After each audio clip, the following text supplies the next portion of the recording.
Let me now request my brother, Musa Faki, President of the Africa Union Commission, to make his statement. Thank you very much, Your Excellency. Your Excellency, Mohammed Ould Sheikh Al-Ghazouani, President of the Islamic Republic of Mauritania and Chair of the African Union. Your Excellency, Dr. William Samoei Ruto, President of the Republic of Kenya and Coordinator of the Committee of African Head of State and Government on Climate Change. Excellencies, Member of CAHOSC, Excellencies, Ministers, Commissioner Sako Josefa, distinguished ladies and gentlemen.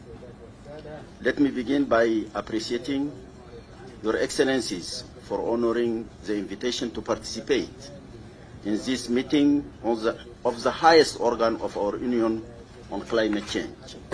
This is a clear testament of the high importance you attach to climate change issues on the continent.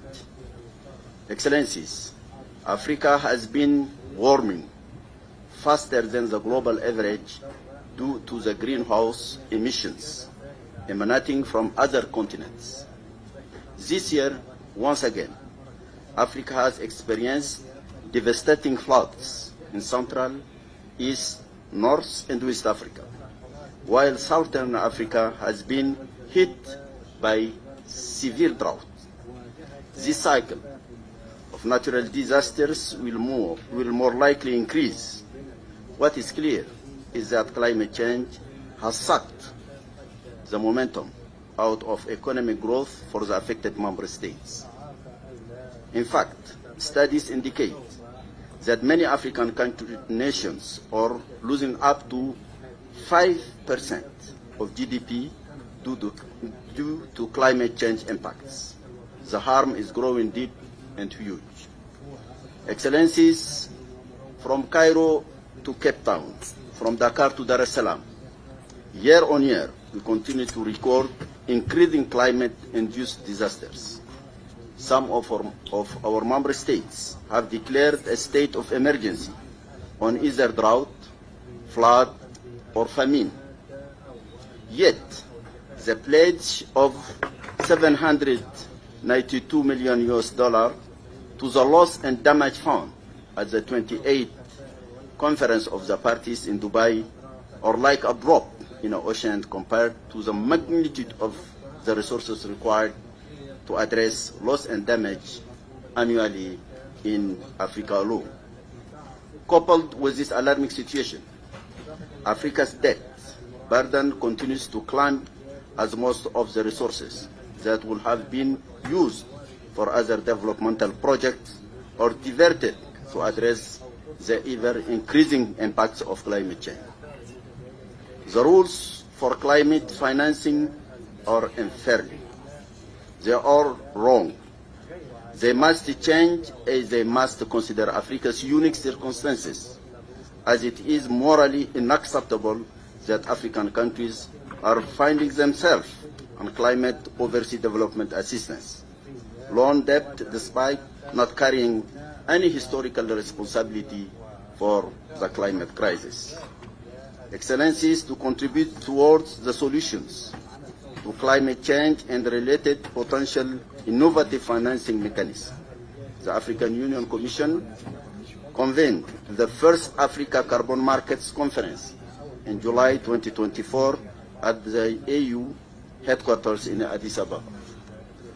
This conference served as a crucial platform for the African continent to deliberate on carbon markets, their approaches and opportunities, the inherent challenges, threats, and potential options for the continent to explore, considering its unique circumstances. The African Union Commission also developed a multi-country program which was approved by the Green Climate Fund in February 2024 to finance 15 member states to develop their readiness programs for water resilience to climate change.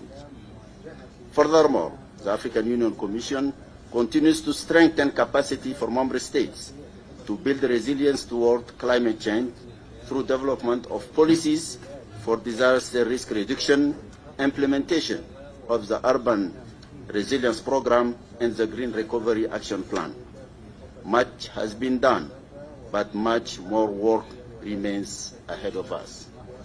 Excellencies, as we approach the COP29 in Baku, Azerbaijan, a key objective is to finalize negotiations on the new collective quantified goal for climate finance.